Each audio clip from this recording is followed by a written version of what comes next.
Muito bem, nós vamos tratar desse assunto. Esse é um assunto bem amplo, tá? A gente vai tentar pensar algumas coisas. Se você tiver dúvidas, perguntas, se depois quiser me procurar no particular também, podemos conversar. A proposta desse encontro aqui, ou dessa aula, é falar um pouquinho sobre isso aqui, tá? Aprender a enfrentar as feridas da imoralidade conjugal com discernimento bíblico e pastoral. Estudar caminhos, de arrependimento, restauração, reconstrução da intimidade, garantindo responsabilidade, acolhimento e renovação nas relações ou na relação.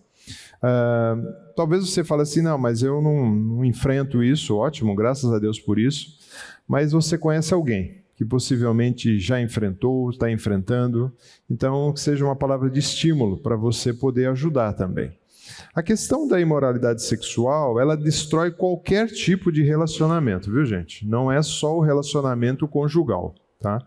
Um relacionamento de namoro, um relacionamento de confiança, quebra qualquer tipo.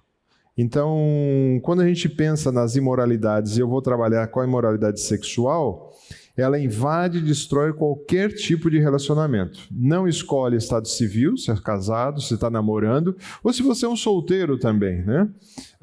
Ela também pode estar presente e aí você... mas aí não quebra relacionamento, quebra seu relacionamento com o Senhor. Isso quebra, tá?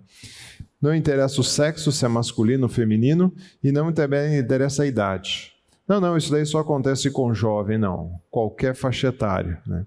Então, quando a gente olha isso, a gente assusta de certa forma, mas é a realidade que existe hoje. Um autor, ele vai dizer, e é interessante quando a gente nota, que não só no mundo evangélico, no mundo cristão, nós temos ou estamos tendo essa preocupação. O mundo secular tem muito essa preocupação. Então, esses dias eu estive acessando alguns sites de entidades que estão zelando pelo cuidado das crianças, pelo cuidado dos adultos nessa área.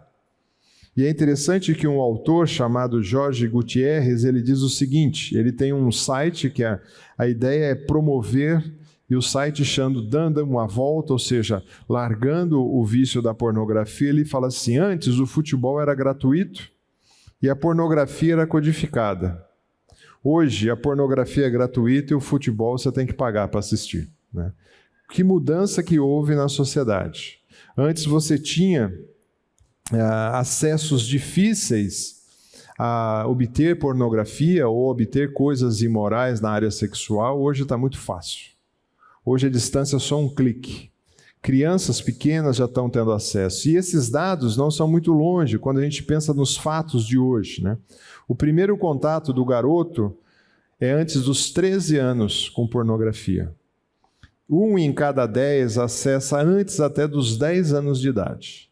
E possivelmente por quê? Porque ele tem um aparelho celular, porque o acesso em casa é fácil à internet, ou ao computador, ou à televisão, né? Então ele tem essa possibilidade. Também quando a gente pensa, o Brasil, nós ocupamos o 7º lugar no consumo de pornografia. Então você perde aí para países como os Estados Unidos, que tem uma população muito grande, você perde para a China, alguns países da Europa, mas nós estamos lá, ranqueado em 7º lugar. E esses daqui são os números que a pornografia arrasta. O mercado global de entretenimento adulto não significa só sites pornográficos. Loja, sexy shop, está tudo envolvido nisso aqui, tá? Hoje, de 22, era 58 bilhões. E alguns estimam que em 2032 será 96 bilhões de dólares, não é reais. Então isso é uma preocupação geral para a sociedade. Por quê? Porque na realidade destrói relacionamentos, destrói famílias, funcionários perdem empregos e assim a vida toca, né? Vai acontecendo, é uma degradação constante. Então, mas esse fato, viu, gente, a gente pode olhar e falar assim, mas isso é dos nossos dias, né? Então, vou mostrar para você que isso daqui é muito antigo. Quando a gente olha para Gênesis, capítulo 9, verso 22, você já tem ali um relato da seguinte situação. Canaã, pai de Canaã, vendo a nudez do seu pai. Logo que eles saem da arca, quando eles chegam, o pai planta uma vinha, se embebeda com aquele líquido, fica ali e ele vê a nudez do pai. E alguns autores vão para um lado mais extremo, que ver a nudez aqui tem a ver que ele chegou a ter relações sexuais com o pai. A Bíblia não fala isso, mas o fato de você olhar a nudez de uma outra pessoa era caso já de vergonha. Tanto é que ele foi contar para os irmãos, e os irmãos o repreenderam e colocaram de fato, quando foram entrar na tenda para resgatar o pai daquela situação, entram de costas para não ver a nudez do pai, porque isso era algo vergonhoso, né? Quando você chega também em Gênesis 19, nós estamos aí nos primórdios, né? Você tem Ló, quando os homens da cidade de Sodoma queriam entrar na sua casa pedindo para que os anjos saíssem, para que eles tivessem relações sexuais com anjos. Eles não sabiam se eram anjos ou não, mas sabiam que eram convidados. Então você vê, isso é muito antigo. Quando você pensa para Isaías, na região toda ali, os assírios, os caldeus, Isaías está dando uma dureza no povo, e ele contrasta o povo de Israel e fala: vocês são infiéis. Assim, vocês estão fazendo comigo o que esses povos fazem com a imoralidade. Então Isaías diz assim: sobre um monte alto e elevado pões o teu leito, ou seja, põe a cama num local alto, ou seja, visível a todos, isso era algo vergonhoso também. Para lá sabes que oferecerá sacrifício, deitará detrás das portas e das ombreiras, pões os teus símbolos eróticos. O texto de Isaías está dizendo que aquele povo, os cananitas, faziam isso, e o povo de Israel tinha que ter outra. Ele fala: puxa as cobertas sobre o seu leito e alargas para o adultério. E miras a nudez. Mais uma vez fala da nudez. Então, quando a gente pensa, gente, não é de hoje. Isso é algo antigo e continua. Por quê? É uma das armas que o diabo usa, o nosso adversário usa, para derrubar os salvos. Para você pensar o que não é bom, o que é justo. Então, quando a gente pensa, todos os seres humanos são tentados. Só que nós podemos olhar e falar assim, e aí se você caminha um pouco mais, se você vai para o mundo grego, lá o Império Grego era terrível também. A imoralidade era muito forte. Quando você vai para o Império Romano, pior ainda. Então a sociedade que se preservava um pouco mais eram os judeus, porque eles tinham a palavra de Deus, e eles se conservavam mais puros, santos na área sexual, né? E depois também isso foi passado para os filhos de Deus, como o Senhor Jesus estipula isso para cada um de nós na igreja. Mas, como eu disse, né, atinge a todos, e também a gente não pode falar: estou imune a isso. Não existe imunidade para isso. Antes, pois, quem julga está firme, cuide para que não caia. Então as pessoas têm que estar atentas. E o projeto de hoje a gente falar um pouquinho. Como você, se já caiu, qual é a solução para aquele que ofende, para aquele que é ofendido, e a solução para todos nós de como manter uma vida pura diante do Senhor, né? Assim, a gente vai caminhar mais um pouquinho e olhar um pouquinho dessas origem, da onde vem de fato esses desejos para a imoralidade sexual e influências. Porque muitas vezes nós temos que aprender a diferenciar. Existe a origem disso e existe algo que é influenciado. Então a gente precisa olhar isso com calma. Eu quero chamar a sua atenção em especial da origem desses desejos sexuais. Começa onde? No nosso coração humano e pecador. O Senhor Jesus diz assim, e dizia: o que sai da pessoa é isso que a contamina. Porque de dentro do coração das pessoas é que procedem maus pensamentos e o quê? A imoralidade sexual. O Senhor Jesus já sabia o que estava falando.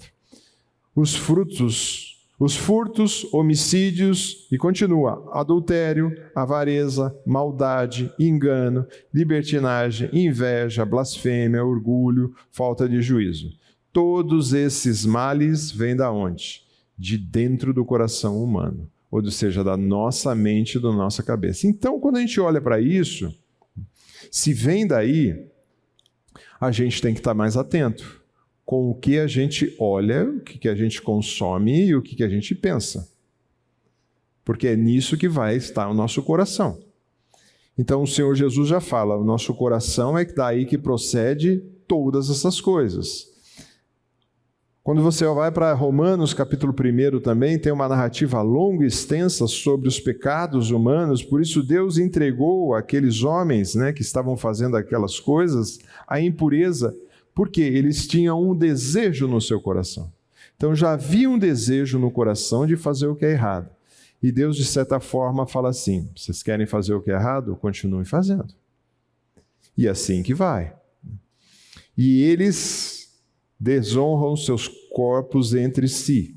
E aí ele vai falar aqui, no texto, como continua a narrativa, fala de os tipos de relacionamentos que aquele pessoal estava tendo, e isso, infelizmente, era comum no mundo pagão, e hoje também no nosso mundo, que era a sodomia ou o homossexualismo, né? Mas aonde nasce isso? É no seu coração e no meu coração. Não é em outro lugar. Então a origem está dentro do seu coração. Agora tem coisas que te influenciam. Tem coisas que te influenciam. E uma das coisas que influencia são as obras da carne. Por que eu pus obras da carne? Porque quando a gente pensa, as obras da carne é tudo aquilo que nós queremos fazer. São obras que nós achamos que nós vamos fazer para ganhar alguma coisa. É um esforço humano para tentar ganhar alguma coisa espiritual. E dentro desse esforço, o texto vai dizer em Gálatas capítulo 5, ora, as obras da carne são conhecidas. Opa, o que a carne produz? Primeira delas, qual que é, gente? Imoralidade sexual, impureza, libertinagem. Então, muitas vezes a nossa carne quer produzir o quê? Não quer produzir o que é saudável, não quer produzir o que é bom. Então, nós temos um coração pecaminoso, que muitas vezes inclina para as coisas equivocadas, depende do que você está colocando lá dentro. Você tem você querendo fazer o que é bom, e muitas vezes para te satisfazer, nós vamos falar um pouquinho disso mais à frente. Além disso, influenciando você, tem um sistema mundano. Agora, como você vê, esse sistema que a gente está convivendo, ele não é de agora. Vê que eu citei para vocês Gênesis, citei depois o episódio de Sodoma e Gomorra, citei o episódio que estava lá em Isaías. A gente pode olhar o mundo grego, o mundo romano, podemos olhar o começo aqui da idade, podemos passar para a Idade Média, a Idade Moderna. Então, o sistema mundano, ele está sempre contrário aos ensinamentos que o Senhor quer. E o texto diz, não ames o mundo, nem as coisas que há no mundo. Se alguém amar o mundo, o amor do Pai não está nele, porque tudo que é no mundo é o quê? Os desejos, ou a epitomia, a intenção, né? A ideia era a carne, desejos da carne, desejos dos olhos e soberba da vida. Não procede do Pai, mas procede do mundo. Aqui a ideia é aquilo que satisfaz a minha carne, eu desejo, aquilo que é bom para os meus olhos e aquilo que me dá orgulho e satisfação. Então esse é o sistema mundano que nós vivemos. Nós somos influenciados de manhã, de tarde, de noite, pela mídia, pelo seu vizinho, por todas as pessoas, pelo seu colega de trabalho, a você conquistar mais, a ter mais, a ser mais. Então há um desejo forte, e principalmente desejo das coisas da carne. Além disso, para não ajudar ainda, né, e quando João usa aqui os olhos, na realidade é uma metáfora dizendo sobre a ideia de conhecer. Quando eu olho, na realidade eu estou conhecendo alguma coisa. Então eu conheço os desejos, ou o desejo, a carne, a soberba da vida, ou seja, eu quero isso, eu quero ter conhecimento, né?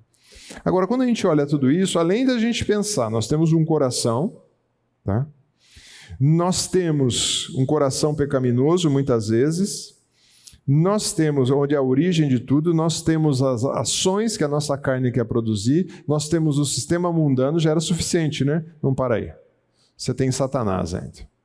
Você tem o diabo, que é o pai da mentira, que é o nosso adversário, como um agente externo, que vai dizer, vocês são do diabo, que é o pai de vocês, Jesus dizendo para aquele povo. E querem satisfazer o desejo de quem? Do diabo. Ele foi assassino desde o princípio e jamais se firmou na verdade, porque nele não há verdade. Quando ele profere mentira, fala do que é próprio, porque é mentiroso e pai da mentira. Qual é das grandes mentiras que o diabo diz na área do campo sexual e da imoralidade? Você não vai ser descoberto, ninguém vai saber. Nós vamos falar um pouquinho mais das mentiras que muitas vezes a gente acredita. Isso não está fazendo mal para ninguém. São mentiras que o diabo vai colocando e vai te influenciando também. Então, quando a gente pensa nisso, nós temos um coração que muitas vezes é inclinado para o mal, nós temos nossa carne querendo fazer coisas para satisfazê-la com obras, nós temos a influência do mundo e nós temos Satanás. Uau! Quem pode resistir? Né? Essa é a pergunta que vem. Então, eu ainda estou na parte negativa da história, depois vai ter a parte positiva, viu, gente? Desanima não, fica aí que depois do cafezinho tem a parte positiva, né? Quais as consequências de ceder à cobiça? Tá? Existem consequências.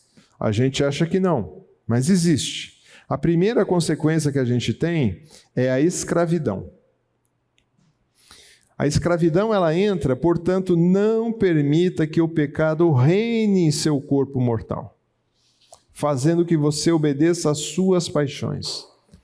Há um equívoco muito grande, nós fomos ensinados, todos nós dessas gerações que vêm aqui, desde o ano 1900 e alguma coisa, tá? Que nós temos instintos humanos que precisam ser supridos. Fazendo de nós o quê? Meramente animais.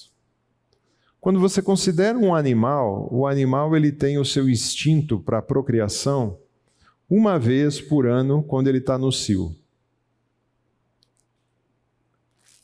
E muitas vezes o que tem passado hoje é que nós somos só meros animais.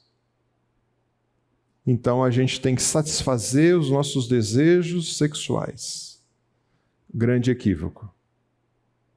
Nós somos criados à imagem e semelhança de Deus. Opa! Então, quando a gente pensa em sexo, é algo espiritual, não é algo meramente carnal, só para suprir necessidade biológica. E nós temos que pensar nisso. Primeira consequência, escravidão.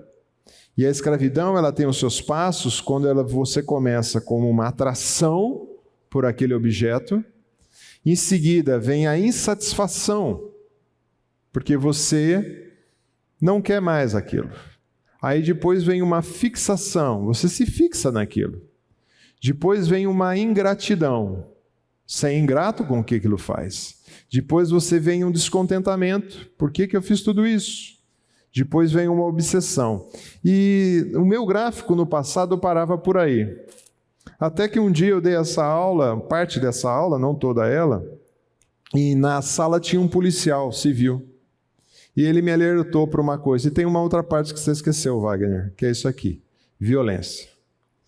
E violência muitas vezes levando até a morte. Então, quantas vezes você não vê no noticiário que fulano namorava com ciclana, terminou o relacionamento, o cara tinha uma atração, ficou insatisfeito, fixação, e ficou obcecado e ia atrás dela, perseguia até que matou aquela jovem. Isso não é escravidão? É consequência do quê? Consequência de dar vazão aos seus desejos. Então isso se torna uma idolatria. E aquela pessoa, ou aquele ser humano, ou a ideia de ter um relacionamento, quer seja no campo da imoralidade sexual, se torna seu ídolo. E você se torna escravo. Hoje é muito sutil, gente, né? Eu conheço alguns homens que resolveram sair de tudo que é mídia social do celular. Por quê? Até nos grupos que ele tinha de futebol, vinha um comentário do futebol, e logo em seguida vinha piadinhas, imagens, fotos de mulheres e assim por diante. Agora, isso vem como? Devagarzinho, né, gente? Devagarzinho. Você vai olhando, tem uma pequena atração, assiste uma coisinha aqui, rola lá no seu Face, no Instagram alguma coisa, no YouTube vai vendo, ou TikTok, e, gente, fácil, hein? Só num clique. E aí você vai. E aí o que acontece? Você vira um escravo daquilo. E todo escravo tem um senhor. E nesse senhor aqui é no campo da imoralidade. O segundo consequência que traz é a desconfiança. Entra no campo. O sexo foi planejado para ser o último elo da corrente da intimidade. Hoje está invertido isso. Quando você pensa em celebridades que estão no nosso meio da sociedade, a primeira coisa que eles têm é um relacionamento sexual para depois formalizar, depois de anos, um casamento, se é que isso acontece. E aí você vê que depois de um tempo rápido, termina esse casamento. Por quê? Porque a base, na realidade, dessa pirâmide não foi nada espiritual, não foi o conhecimento pessoal da vida, não foi o entendimento, mas foi o sexo. E o sexo pelo sexo ele não se mantém. Então essas celebridades você vê, eles estão morando juntos, estão todos felizes, bacana, só tendo relação, mas quando oficializa alguma coisa, passa um tempinho, termina. Por quê? Porque tem a rotina do dia a dia, e isso é complicado. O texto de Coríntios vai dizer como forma muito clara que o marido conceda à esposa o que lhe é devido, e também de igual modo a esposa ao seu marido. Isso Paulo está falando na parte sexual, tá, gente? Então, aos casados aqui, a esposa não tem poder sobre o próprio corpo, sim o marido, e também de igual modo. O marido não tem poder sobre o próprio corpo, mas sim a esposa. Quando há essa relação saudável entre o casal, não é mais o meu corpo, não é o seu corpo. Então aí passa a ser juntos o casal. Agora, quando entra o pecado na imoralidade sexual, começa a surgir desconfiança de um lado e de outro. E a desconfiança, ela rompe esse vínculo que foi formado. Então é interessante porque o sexo, ele nunca cria a união. O casamento e o companheirismo, sim. Isso cria a intimidade. E o sexo, vamos dizer assim, é o último elo dessa corrente de intimidade. Só que muitas vezes as pessoas estão invertendo isso. E estão colocando o sexo como a primeira parte mais importante. E aí que a gente entra, olhando um pouquinho para a pornografia, quando a gente considera em pornografia, estou me referindo aqui a tudo que é objeto, não só falado, escrito, desenhado, filmes, imagens, né? Ela é uma fraude. Ela é uma fraude porque não pode haver companheirismo, fidelidade, amizade, amor doador, renúncia quando você está consumindo pornografia. Não tem nada disso. Agora, quando você está casado e tem companheirismo, tem amizade, renúncia, amor doador, aí é diferente. Então a pornografia vem a ser uma grande fraude. E essa desconfiança também o Senhor Jesus apresenta, ouviram o que foi dito, não cometerá adultério. Eu, porém, vos digo que todo aquele que olhar para uma mulher com uma intenção pura já cometeu adultério em seu coração, com ela em seu coração. Então, muitas vezes, talvez você que é casado aqui e você está consumindo, quer seja os videozinhos, as chamadinhas, os papinhos, as conversinhas, né? Mas você não foi de fato para a cama com alguém, você está cometendo adultério. E aí você precisa parar. Então, muitas vezes, a gente vai dando brechas, né? E é interessante porque quando a gente imagina um painel de um carro, né? Eu conheço do carro do passado, né? O painel do carro do passado, hoje eu não sei como que é, mas o painel da frente do carro, quando você levava uma pedrada meia braba nele, ele dava um pontinho e depois ele começava a ir abrindo, até que rachava o para-brisa inteiro. É assim que começa o pecado nessa área. Nunca é assim. O cara já sai hoje cedo de casa, tem um desejo e já procura uma prostituta. Não é assim. São degrauzinhos, devagarzinho. Uma conversinha, uma imagem. Será que eu consigo entrar num site? Será que eu preciso conversar com alguém? E aí eu começo a conversar, e aí a pessoa começa, se for homem, começa a falar palavras doces para a mulher. Se for o inverso, a mulher começa a mostrar coisas que o homem gosta de ver, e assim vai. Até, de fato, ter o ato. Mas o Senhor Jesus não fala que o ato que é o adultério. O adultério é quando o seu coração, a sua mente já está trabalhando nisso. Então você precisa evitar isso. Nós vamos falar logo mais. E sem contar que tudo isso leva às deturpações sexuais, consequências. Por exemplo, homossexualismo, você tem uma unidade de dois corpos, mas sem diversidade.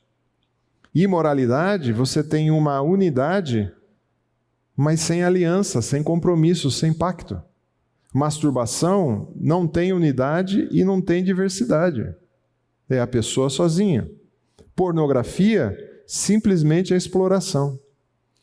O ficar, que é muito comum, é uma exploração sem compromissos. Depois tem estudos que revelam o quanto as pessoas ficam deprimidas e chegam a situações difíceis quando pensam que ficaram uma noite com uma pessoa achando que aquela pessoa o amava, o queria e tal, e de repente é descartado. E bestialidade. Tem diversidade, mas não existe unidade. Então você está vendo, isso são as deturpações que existem no campo sexual. São muitas. E também tem algumas mentiras que a gente pensa também que as pessoas acreditam.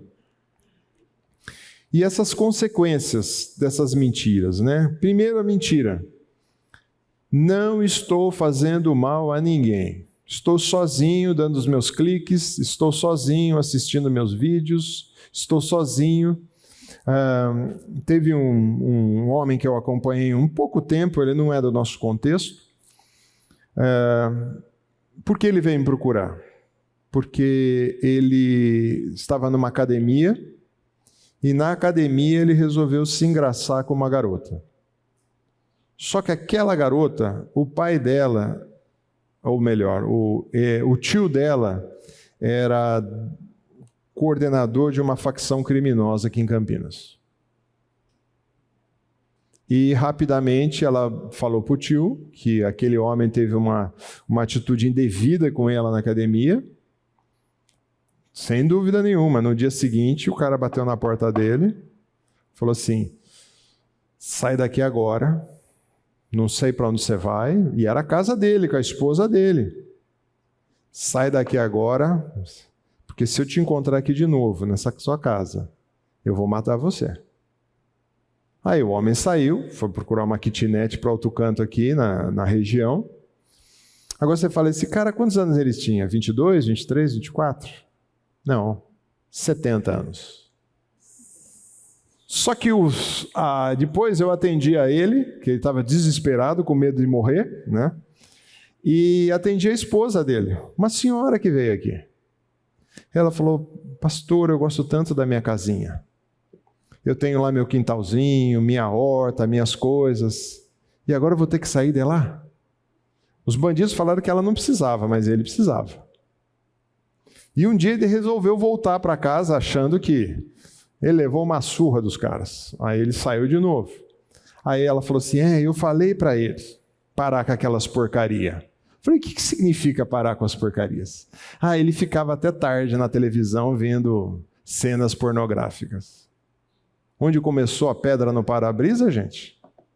E ele se dizia crente, Chegava aqui, quando eu fui conversa com ele, ele abria a Bíblia e quis me ensinar da Bíblia. Falei, uau! Né? Começou aonde? Começou quando ele começou devagarinho, vendo vídeos, vendo pornografia, vendo uma gracinha aqui, acolá. Foi na academia, ele tentou reproduzir aquela fraude. Não vai fazer mal a ninguém.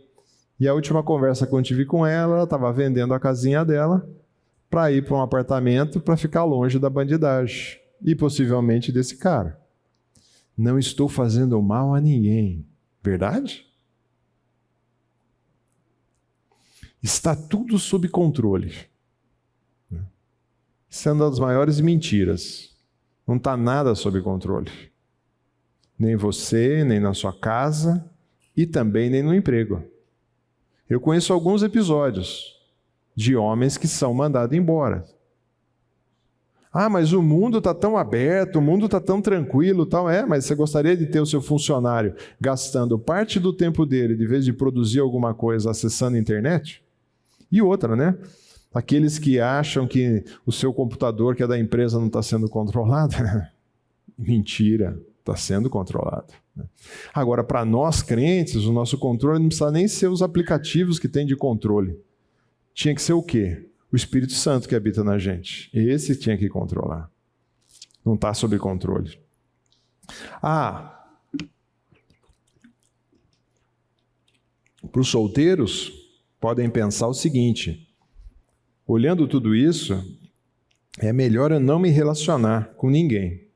Porque aí, ou seja, eu vou evitar a dor. Então, alguns estão fazendo isso para o mundo afora. No Japão, o pessoal está casando com boneca. E alguns estão casando com robôs.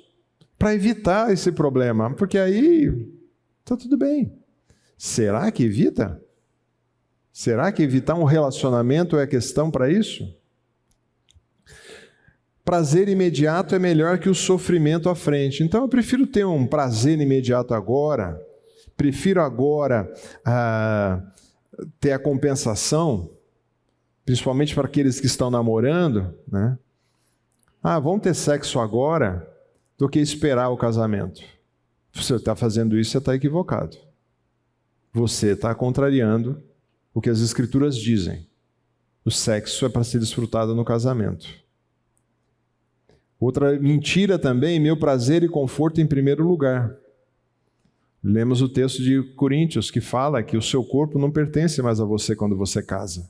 E a esposa e vice-versa. Então tem alguma coisa errada na sua concepção do que é casamento, do que é relacionamento conjugal e relacionamento sexual. O seu prazer e conforto não está em primeiro lugar. O primeiro lugar de tudo está o seu relacionamento com o Senhor. É aí que está. Eu mereço. Ninguém entende a pressão que eu passo. Grande mentira. O Senhor Jesus, Paulo vai dizer, né, que ninguém diga Deus sou tentado. Que ninguém pode, nós vamos ler esse texto, né?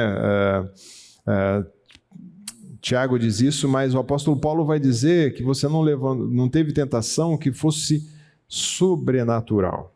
Toda a tentação que você passa é humana e é capaz. E nós temos um modelo para olhar. O modelo é o Senhor Jesus. Mas aí não vale, é lógico que vale. Ele foi tentado igualzinho a nós. Quando ele é levado ali antes de começar o seu ministério, o diabo tenta em 3 áreas que engloba toda a nossa vivência. E nessas 3 áreas ele foi tentado e não caiu. Então é possível não cair? É possível ser tentado? Não. Você vai ser tentado todos os dias, todas as horas. Mas cair é possível evitar. Então, ninguém entende a sua pressão? O Senhor entende. O Senhor sabe. Agora, nesses casos, viu, gente, a pessoa está tão longe de Deus que Deus virou só de domingo e olhe lá. Então, precisa de um relacionamento. Se eu contar, ninguém entenderá aquilo que eu passo. Lógico que vai entender. Então tem muita gente que resolve se esconder, ficar quieto, não procurar uma pessoa para conversar e ajudar. Tenho investido nos últimos anos um bom tempo ajudando homens nessa área. É uma luta, uma batalha de todo homem. Rose ajuda algumas mulheres, mas para os homens a batalha é dura. Não é fácil. Então, as pessoas vão entender o que você passa. Outra coisa também, outra mentira. Ser conivente melhorará a relação. Isso para os casados. Então, muitas vezes, as mulheres se sujeitam a coisas absurdas que o marido está assistindo e quer reproduzir em casa. Não é de Deus isso. Então você tem que parar e avaliar.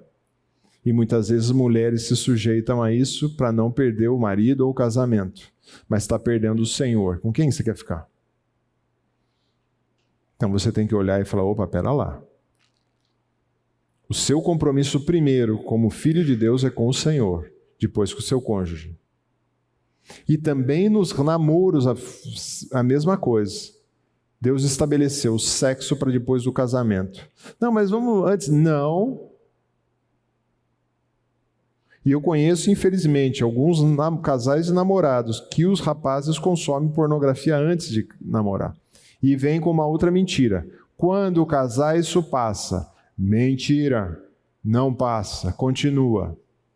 Porque não tratou. Então, essas são algumas mentiras que acontecem, né?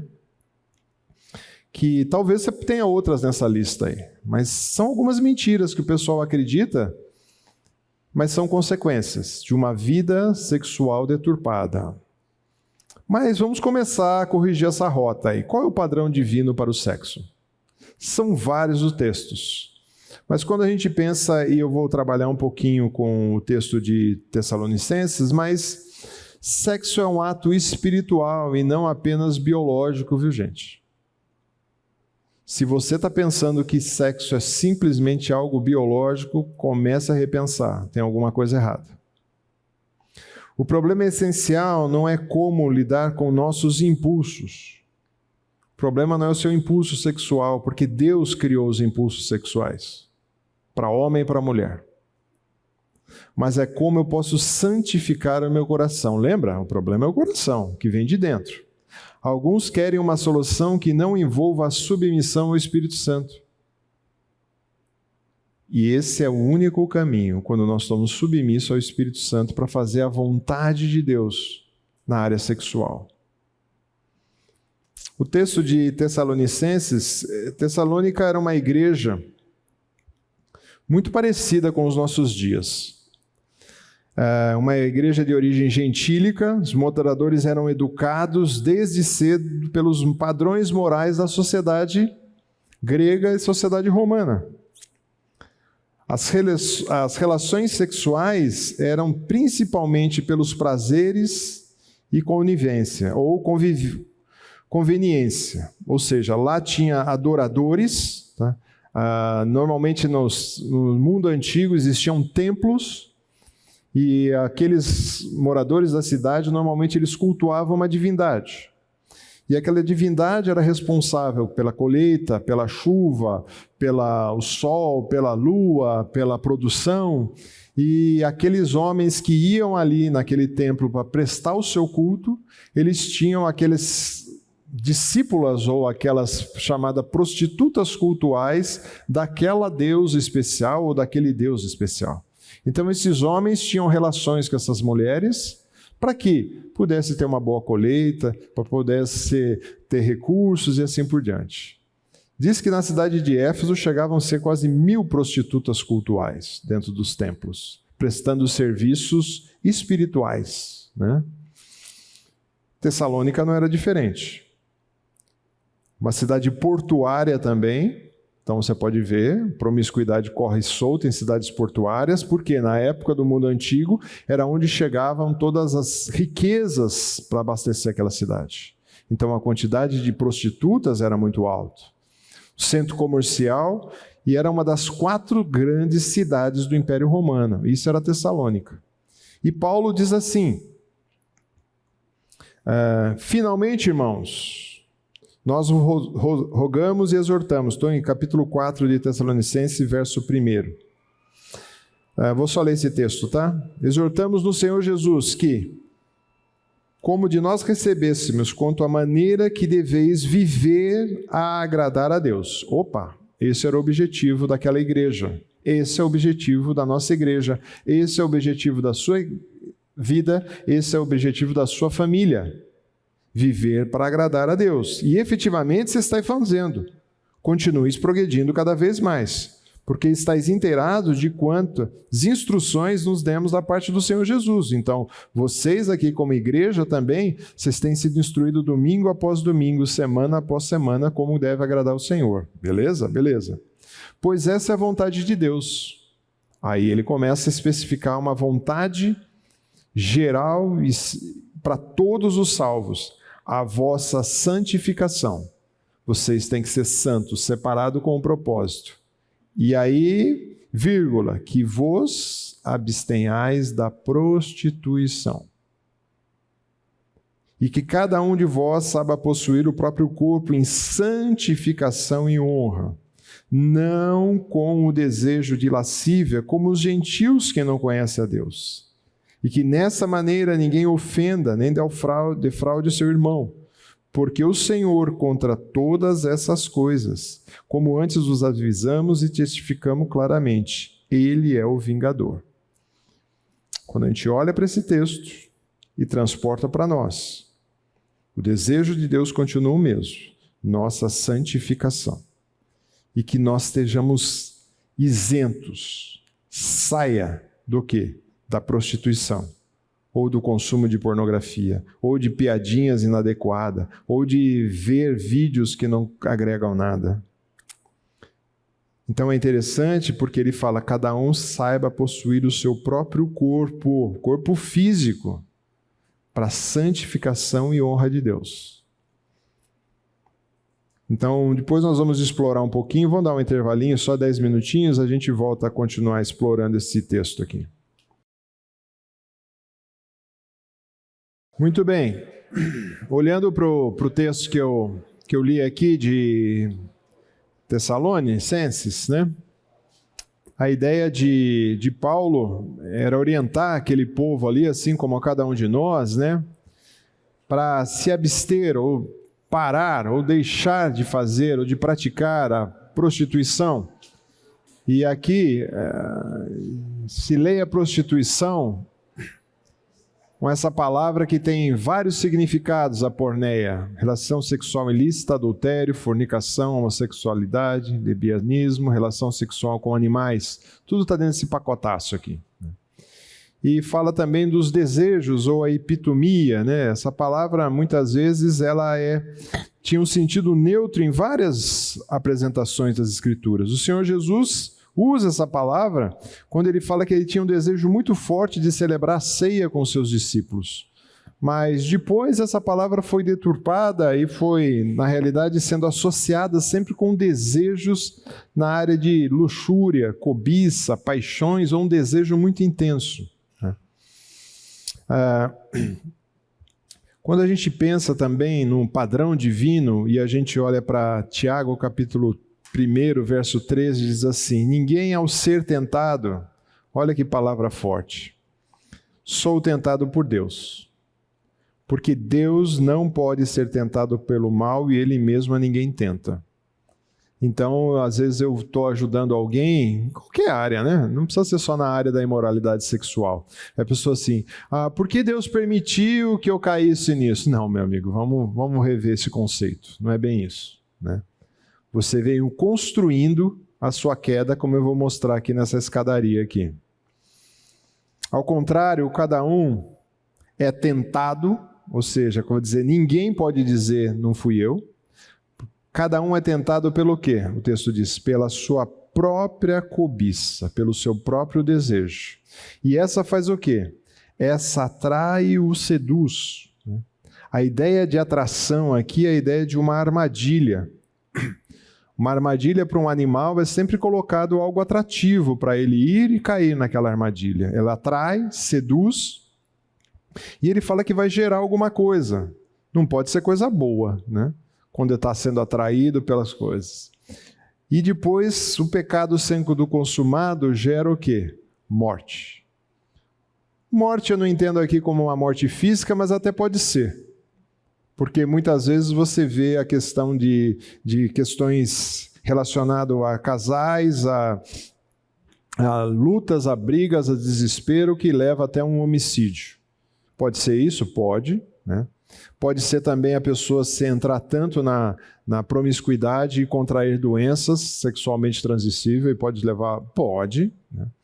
Mas aqui também a gente pode considerar a morte dos relacionamentos. Morte daquele casal, morte daquela família, morte daqueles amigos, né? Então é interessante que quando a gente pensa nesse texto aqui, é ladeira abaixo, né? E as escrituras estão cheias de textos assim, que vão sinalizando para nós, olha, não é isso, não é isso, não é isso. O autor Stuart Scott, ele diz assim, o pensamento cobiçoso já é um pecado gravíssimo aos olhos de Deus, mas se tolerado, dará início ao pecado da cobiça. Então você está pensando, depois pode dar início ao pecado, e se os nossos pensamentos não foram disciplinados, você disciplina isso com o quê? Com as escrituras, com a leitura, com a oração, conversar com pessoas mais maduras, progredirão para pecados externos. Então veja, isso não acontece. O Fernando usa essa expressão e eu concordo, o cara que está num casamento tranquilo, pensando em casamento e pensando em namoro também, ele não acorda de manhã assim, hoje eu vou adulterar. Não. É uma construção. É uma construção. E a cobiça sexual não é satisfeita. Deixa eu só ver o que aconteceu aqui. A cobiça sexual não é satisfeita até que o pecado sexual alcance a sua completa satisfação egoísta. Viu aquela escada descendo? É justamente isso. Pensamento, entra o pecado, o cara peca, progride para algo externo, com outra pessoa ou com outra coisa, e aí não é satisfeito. E aí depois fica só girando em torno de si. Muito bem, como eu disse, eu vou mostrar a solução, tá, gente? Antes que vocês me matem aqui, não? Então vamos lá. Qual a solução? Para quem foi ofendido e para o ofensor. Tá? Aqueles que entram no pecado de imoralidade sexual precisam ser restaurados também. Tanto o que praticou como aquele que sofreu. Então eu consigo dividir assim, normalmente como reação e prevenção para o ofensor. O ofensor normalmente, aquele que ofende, que trai a outra parte, ele normalmente é descoberto. Esse é um pecado que eu ainda não vi, espero ver ainda, o cara entrar, falar assim, eu preciso conversar porque eu estou nesse pecado de pornografia. Normalmente a esposa descobre, o chefe descobre, os filhos descobrem, alguém descobre e vem falar. E aí a primeira reação dessa pessoa, vou te chamar aqui de uma reação exercendo uma ação contrária, é uma situação de emergência, de UTI. O cara se deu conta que fez a coisa errada, perdeu o emprego, perdeu a esposa, perdeu os filhos, perdeu as amizades, perdeu os grupos de amigos, e aí ele quer rapidamente sair dessa situação. Só que quando entra na UTI não é assim que funciona. A UTI tem alguns passos, né? Até se ter alta. E quando você sai da UTI, você não vai correndo para casa sorrindo. Não. Você vai para o quarto, ou numa recuperação. E depois você continua. Mas normalmente, tem que passar por onde isso? Primeiro, uma confissão de pecados. Uma confissão genuína e séria dessa pessoa, ela tem que se arrepender dos seus pecados. Tem que escolher uma pessoa capaz e fiel para ajudar. Sozinho não vai. Sozinho não vai.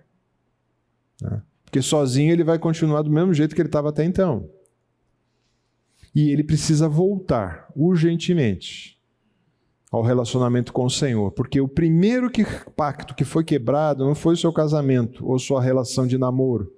Foi o primeiro pacto que foi quebrado, foi com o Senhor. Então ele precisa voltar a uma vida devocional séria, não para cumprir tabela, oração, ler bons livros. Isso é reação com aquele que é o ofensor. Tem algumas prevenções também que ele precisa ter, externas, muito baixa. Então eu já escutei alguns no desespero, falando assim, eu vou sair de tudo. Eu vou procurar uma montanha isolada e vou viver sozinho lá dentro de uma caverna. Falei, tem um problema, amigo. Seu coração está indo junto. E da onde procede? Do coração. Então muitos no passado, muitos santos no passado, falaram, vamos viver isolado que resolve o problema. Não resolve. Ou um autocontrole, vou tomar banho frio, vou fazer exercício, vou decorar versículo, o cara vira uma metralhadora de versículo bíblico. Ajuda, ajuda. Resolve? Não. E vou evitar. Evitar filmes, revista, outdoor. Na hora que eu passar na frente, eu vou fechar o olho, vou bater o carro e assim por diante. Mas eu vou evitar. Tinha um santo do começo da era cristã, ele disse que a solução para esse problema era a amputação do seu membro sexual. Que assim ele não teria mais. Será? O problema não está no membro sexual. O problema está no coração do homem, na mente. Porque lembra que Jesus disse, quando é adultério, não chegou na via de fato, está na cabeça. Mas o que eu acho que é uma prevenção interna boa, como a gente leu, aí é de dentro para fora, não de fora para dentro. As de cima dali pode ajudar, gente? Pode, até que ajuda, tá? Você evitar algumas rodinhas. Eu conheço gente que saiu dos grupinhos de futebol, porque não só comentavam o resultado, mas entrava em umas histórias que não tinha nem pé nem cabeça. Ajuda, ajuda. Cortar suas mídias sociais, ajuda, ajuda. Resolve não. Então a gente chama essas externas de cercas que você coloca. Você coloca, esses dias eu estava conversando com um homem, ele estava numa mesa com mais 3 pessoas da área de TI e o filho dele de 15, 16 anos, e eles estavam conversando de um novo dispositivo que tem para você colocar no celular, em que ele te alerta contra a imoralidade, ele dá um alerta para a esposa ou para quem você queira de confiança, para a pessoa ligar e falar, ei meu, o que você está fazendo aí? Sai dessa aí. Tem vários sites assim. O garoto olhou para ele, passou na sala e falou assim, vocês estão conversando disso, pai? É. Ei, pai, quer ver, ó? Assim, ó, você sai. Os 3, um olhou para o cara do outro, assim, dos caras da área de TI, e falou assim, uau, tão fácil assim? É. Barreira externa. Barreira externa. É fácil sair. Agora, interna, é trabalhosa, é difícil, leva mais tempo. Primeiro deles, né? Buscar a santificação. Por isso eu vou gastar mais tempo, não tanto tempo, né? Mas buscar a santificação. O texto diz tem que ser uma busca intensa. Tenho que buscar ser mais santo, ser mais parecido com Jesus. O que Jesus faria nesse caso? Há alguns pecados nas Escrituras que fala resistir, e tem outros pecados que fala fugir. Esse é um deles. Tem que fugir. Colossenses vai dizer o quê? Buscar as coisas do alto e pensar nas coisas do alto. Muitas vezes a gente está pensando só nas coisas do aqui e do agora. Nesse buscar a santificação, o Salmo 119, 9-11 diz, de que maneira poderá o jovem guardar puro o seu caminho? Observando segundo a tua palavra, de todo o coração te busquei, não deixarei que me desvie dos teus mandamentos, guardo a tua palavra no meu coração para não pecar contra ti. Não é só o jovem, tá? Todos nós. Quando você guarda a palavra de Deus, o Senhor Jesus vai dizer que a palavra de Deus é que santifica-os. Ele vai dizer para os seus, santifica-os na verdade, a tua palavra é a verdade. Então a solução divina para a santificação passa por aqui. Agora, eu não vi ainda uma pessoa que está com um envolvimento sério com as Escrituras, com o Senhor, sério, não legalismo, cair nessa área. Normalmente a pessoa largou isso daqui faz tempo. Faz tempo que não lê um texto bíblico que trabalhe com ele. Buscar as coisas do alto. Se você fosse ressuscitado, portanto, se fosse ressuscitado juntamente com Cristo, buscai as coisas do alto, onde Cristo vive, assentado à direita dele. Pensai nas coisas do alto. Eu cheguei a ler um livro chamado Nação Dopamina, onde a autora não é cristã, e ela assemelha o vício da pornografia como o uso de drogas. E alguns autores cristãos vão dizer isso também. A dose que você usou hoje tem que ser maior do que amanhã você tem que usar mais do que usou hoje, porque não é suficiente. Isso acontece com pornografia. E ela falando para um camarada que era viciado, ela narra o camarada ali que é viciado em pornografia, e ela orienta ele. Nesse momento, ela, incrédula, fala para ele, ajoelha na sua cama e pede para Deus tirar isso do seu coração. Um incrédulo está pedindo isso. Pensa em coisas boas. Agora, se nós temos as Escrituras, o que a gente está pensando? Né? O texto de Gálatas vai dizer de andar no Espírito. Digo, porém, andai no Espírito e jamais satisfareis as concupiscências, os desejos da carne. Jamais. Então precisa andar no Espírito. Precisa andar no Espírito. Porque senão você anda na carne. E aí a gente sabe o que está acontecendo lá em Gálatas quando ele fala o que você tem alimentado mais, a carne ou o Espírito. E algo também que é muito importante para quem está envolvido nessa prática. Aprender a amar o próximo. Porque esse é um pecado extremamente egoísta. Extremamente voltado para si. Porque é os meus prazeres. É o que eu preciso, na hora que eu preciso, do jeito que eu preciso e da forma que eu preciso. Então eu preciso olhar um pouquinho mais e falar assim, preciso amar o próximo. Preciso aprender a amar a minha esposa como Deus quer, os meus filhos, a igreja, serviço. E aí nós temos uma lista aqui de versos bíblicos sobre o amor. Então, quando a gente olha para essa prevenção interna, essa é uma boa solução para aquele que está nesse pecado. Mas você precisa de alguém para orientá-lo a sair dessa e praticar essas coisas. Banho frio resolve? Talvez num dia quente, né? Mas para a promiscuidade sexual não resolve nada. Uma solução também que está para os dois, tanto para quem foi ofendido e para quem é o ofensor, né?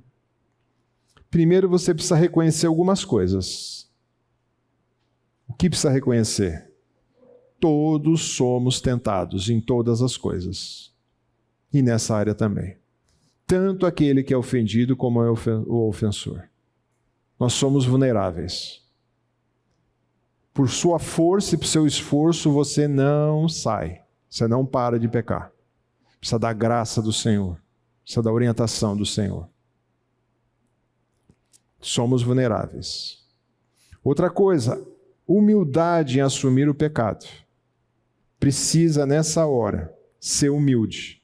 E não racionalizar. Não, mas a culpa foi daquela moça que trabalha comigo. Não, a culpa foi daquele rapaz. O rapaz educado, cheiroso, que chega e faz umas conversinhas no meu ouvido. E lá em casa? Ah, lá em casa o meu marido é um cavalo. Não.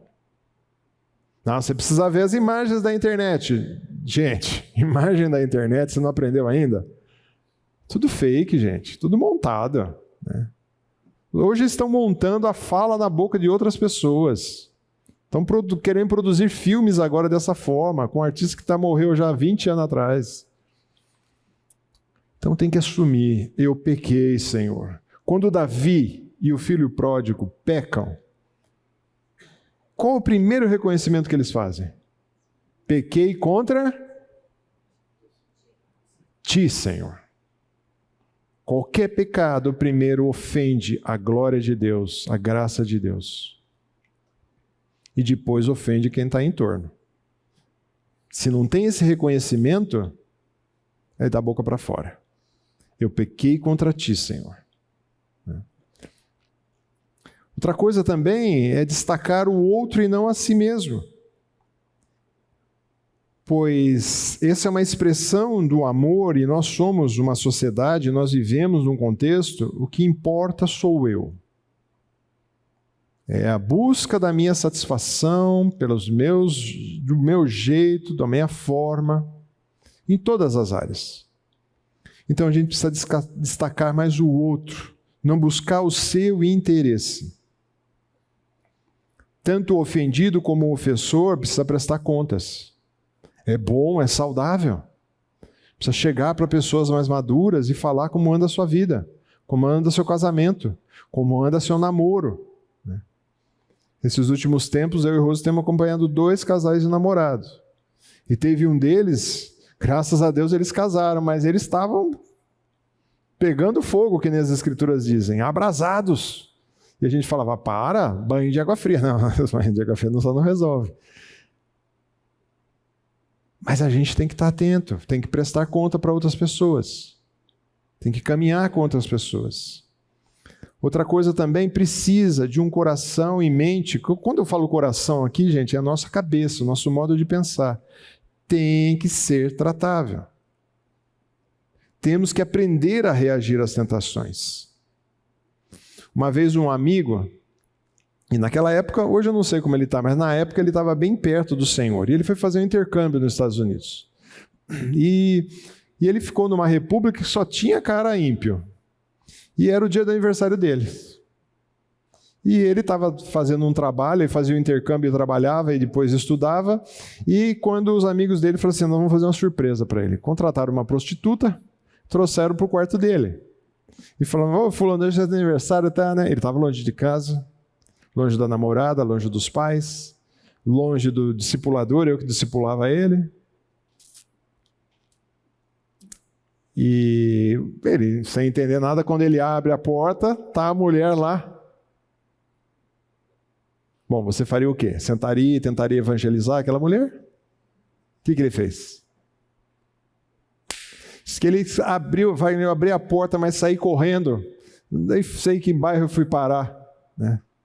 Porque longe de casa, longe de todo mundo, eu podia entrar ali.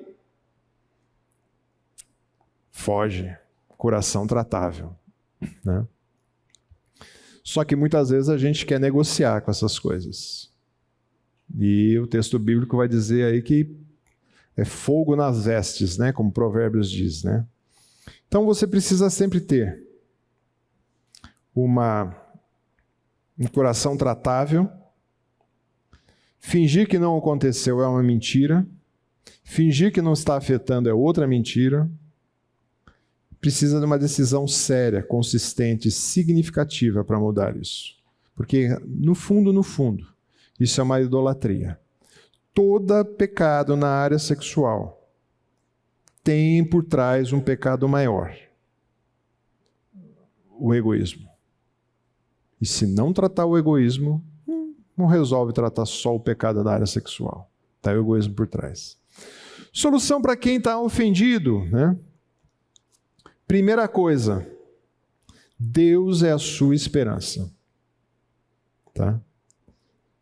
Deus é a sua esperança. Eu pus aqui o texto de Gênesis, capítulo 50, onde fala de José. Até então foi uma tratativa ruim que os irmãos fizeram a vida inteira dele. Aí você vai argumentar a favor dos irmãos e fala assim, mas José também, hein, provocava os irmãos. Bom, qual irmão não provoca irmão? Começa por aí, né? Mas é interessante que José lá na frente, ele fala assim, olha, o mal que vocês quiseram, intentaram contra mim, Deus tornou em bem. Então, Deus é a sua esperança. Outro texto também, comprometa-se, você que foi ofendido, a agradar o Senhor. O que eu conheço muitas vezes, infelizmente, alguns quer dar a troca, quer a vingança, quer ver sangue na pessoa que o ofendeu, né? Não é assim que funciona. Serve para os dois. Nós temos que voltar para o agrado do Senhor. Isso é uma técnica, eu escutei esses dias, uma técnica japonesa. não sei pronunciar essa palavra, mas está escrita aí. É uma porcelana, quando ela é quebrada, a pessoa que vai restaurar faz uma massa de argila junto com ouro e faz essa solda, essa cola. E é interessante porque você fala assim, nossa, mas que bonito que ficou, né? Mas está quebrado. Está quebrado. Foi quebrado em todas essas partes. Mas a solda que teve ali foi bacana, foi bonita, foi digna de arrependimento. O texto diz assim, emenda com ouro essa palavra em japonês, envolve o reparo da peça quebrada usando uma laca misturada com pó de ouro, prata ou platina, para unir os fragmentos. Ao invés de esconder as rachaduras, realça com metais preciosos, transformando as cicatrizes da peça em parte da sua beleza e história, refletindo essa filosofia japonesa aí de imperfeição e transitoriedade. Muito significativo para a gente. A gente vê alguns casais que estão com essa porcelana aqui. Foi quebrado, arrebentado. E algumas, nem só casais, algumas pessoas. Mas Deus é que restaura. Ainda para aquele que foi ofendido, você tem muitas vezes inimigos para acontecer essa soldagem na sua vida. O primeiro inimigo é conselhos conflitantes. Muitas vezes você escuta muitas pessoas. Teve uma época que eu era representante de laboratório, aquela pessoa que você adora de ver no consultório médico, tem uns 3, 4 esperando falar com o médico, uma pasta desse tamanho, você fala, nossa, já estou atrasado, como é que vai ser isso, né? Eu era aquela pessoa querida e desejada, né? Nem pelos médicos, nem pelos pacientes, mas... E uma vez me chamou a atenção uma plaquinha em cima da mesa de um médico. Eu entrei para fazer a propaganda e eu olhei a plaquinha e estava escrito assim, se você tem um médico, você tem um médico. Se você tem 2 médicos, você não tem nenhum médico. Muito cuidado com quem você está escutando. Você tem que escolher uma pessoa madura, confiável. Porque senão vem conflitos diferentes. Se escutar então o pessoal da internet, aí então você vai ver que é uma beleza isso, né? Quem você vai escutar para os conselhos? Outra coisa, as fofocas. Cuidado. Às vezes as pessoas querem saber da sua vida, não para ajudar, mas só para comentar. E com um pretexto santo, né? Vou orar por você. Mentira. Preste atenção, isso atrapalha. Decisões precipitadas. Muitas vezes é um divórcio, muitas vezes é um desespero de alguma coisa, ou muitas vezes a pessoa tem atitudes equivocadas, ou a revanche, né? Uma vez eu fui conversar com uma senhora que ela tinha sido traída pelo marido, e a primeira alerta que eu dei para ela é cuidado. Você tem que tomar cuidado para não querer dar revanche, arrumar um outro companheiro tão rápido só por causa de revanchismo. Não é por aí. Um desespero, ou um desrespeito, ou um cinismo. Tá? O que acontece? A pessoa fica cínica com a pessoa que foi o ofensor, acaba não tendo nenhum respeito mais por ela, mesmo que ela passe por todos os processos de arrependimento. Não vou falar que você vai voltar, talvez, com a pessoa. Isso pode ser que não aconteça, tá? Mas você tem que entender que se ele se retratou, está quitado. Mais ainda, soluções para o ofendido. Isso aqui é muito importante. Você dormiu até agora, acorda agora, tá? Encontre a sua segurança e identidade em Cristo. Não no seu cônjuge, não no seu ex-namorado, não no seu casamento, não no seu relacionamento de amizade.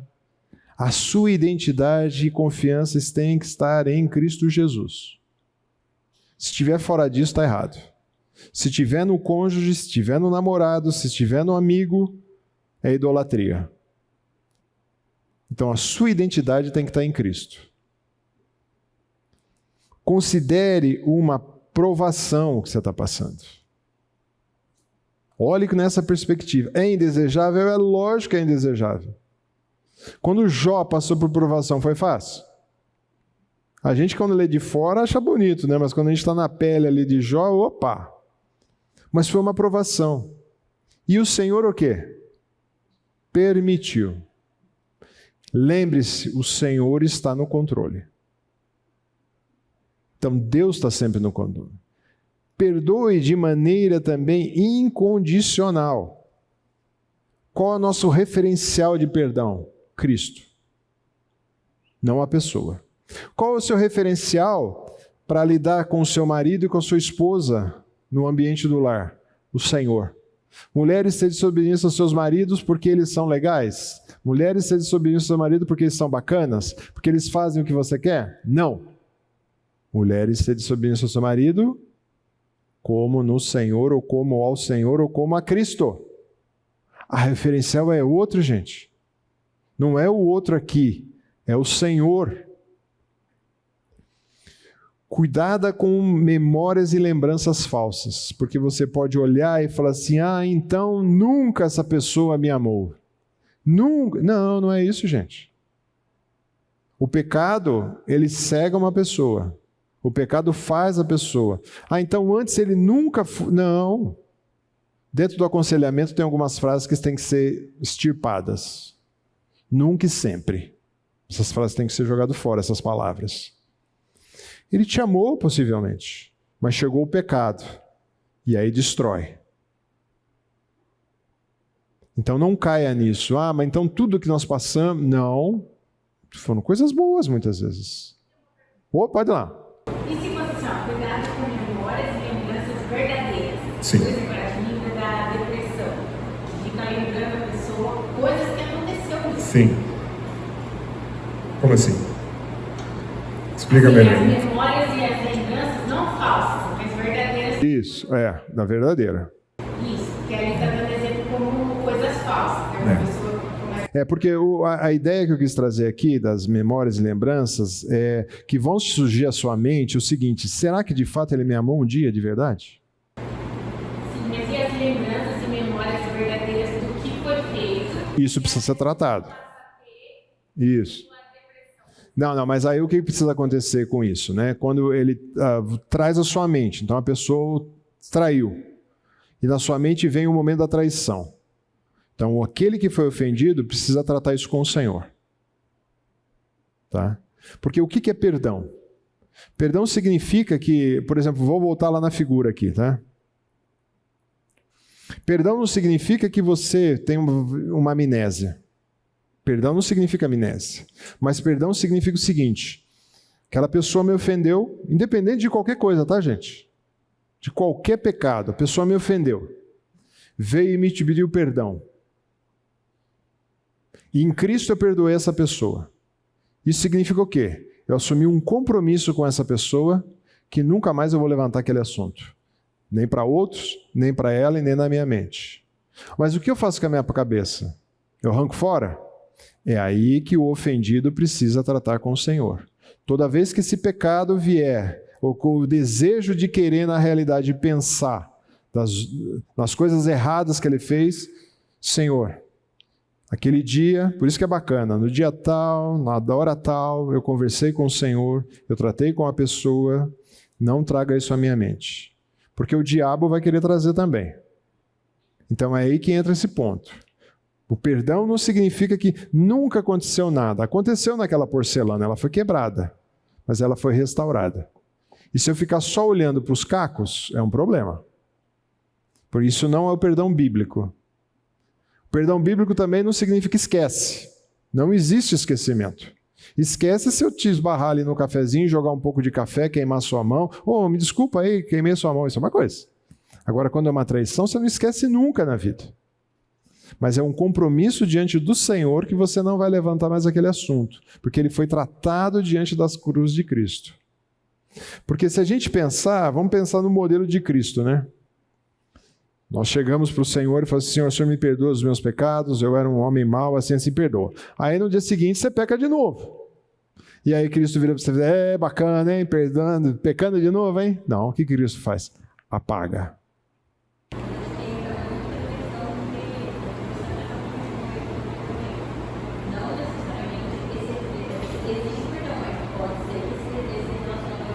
Isso. Pode ter o perdão, mas pode ser que relacionamentos não voltem a se unir de novo.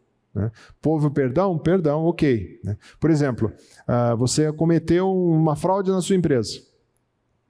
Aí você cai em si, chega para o seu patrão e fala assim, olha, patrão, eu cometi uma fraude e tal. É lógico, o patrão vai falar, você está despedido, você vai pagar esse dinheiro, eu gostaria que o senhor me perdoasse, está perdoado, está demitido e vai pagar o dinheiro. Consequências. Aí é outro caminho. Quem que... fala.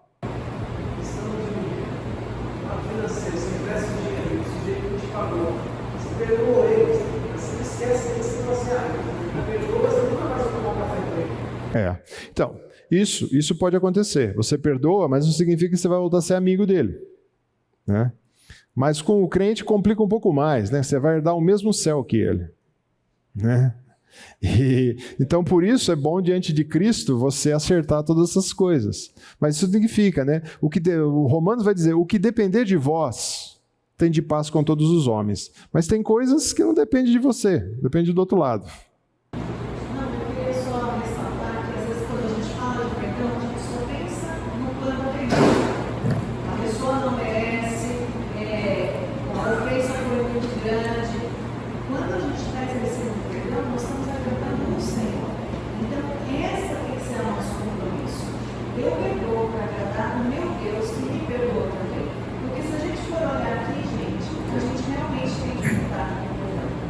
Sim. Celestial, então é aí. A palavra de Deus fala, eu perdoo porque eu fui perdoado, não é porque o outro merece. Rose destacou aqui só falando, né? Para ficar na gravação. Nós olhamos só no campo horizontal a questão do perdão. Mas ele começa no campo vertical. É pelo Senhor e com o Senhor que eu perdoo e preciso da graça do Senhor para isso.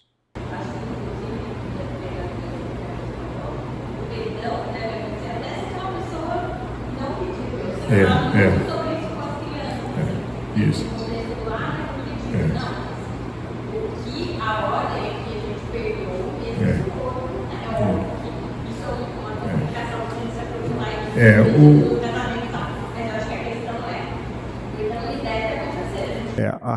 Eu acho que a referência forte é quando a gente pensa em Paulo, quando ele explica falando, tem de vós a mesma atitude que Cristo Jesus.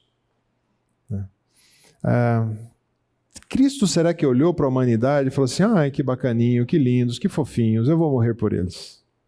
Não, não foi isso. Ele olhou a natureza humana e falou, bando de pecador miserável, eu vou morrer por eles. Vou morrer para aqueles que estão bonitos, cheirosos hoje aqui de manhã, como vou morrer para aqueles que estão lá no presídio, lá que fizeram coisas absurdas. Estou morrendo para eles.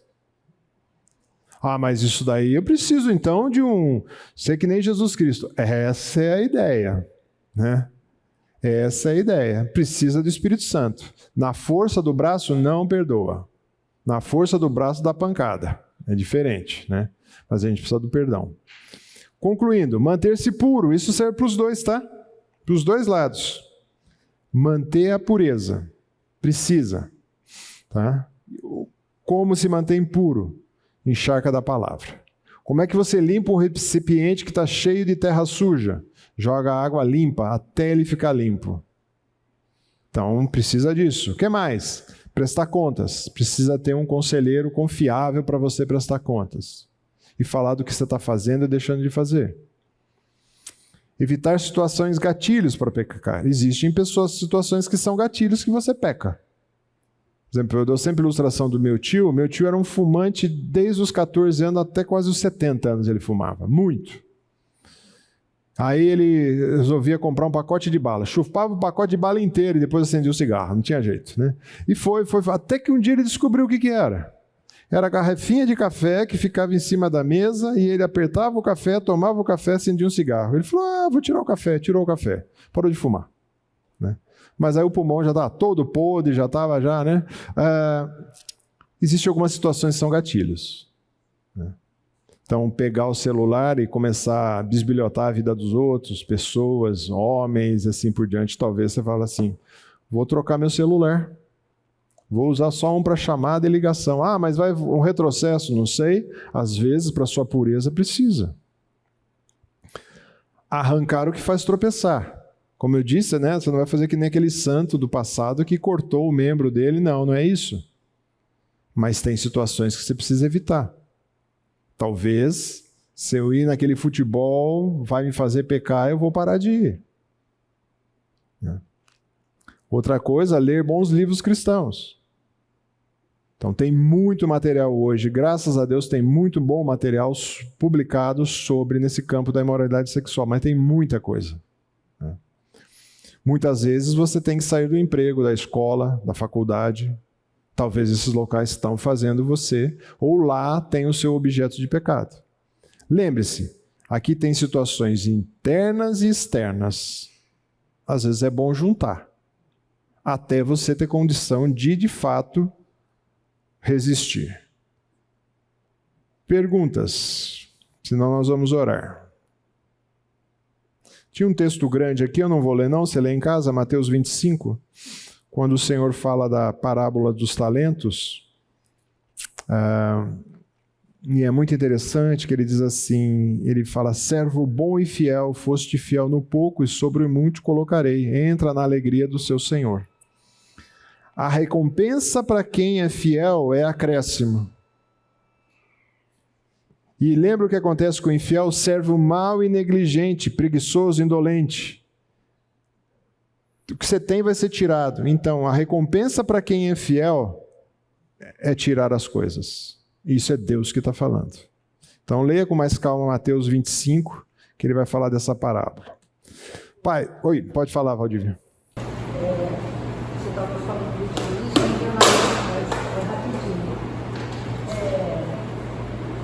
Tem aquela passagem que fala, com Deus não se brinca, né? Aquilo que você planta também. Isso, plantar isso vai ceifar.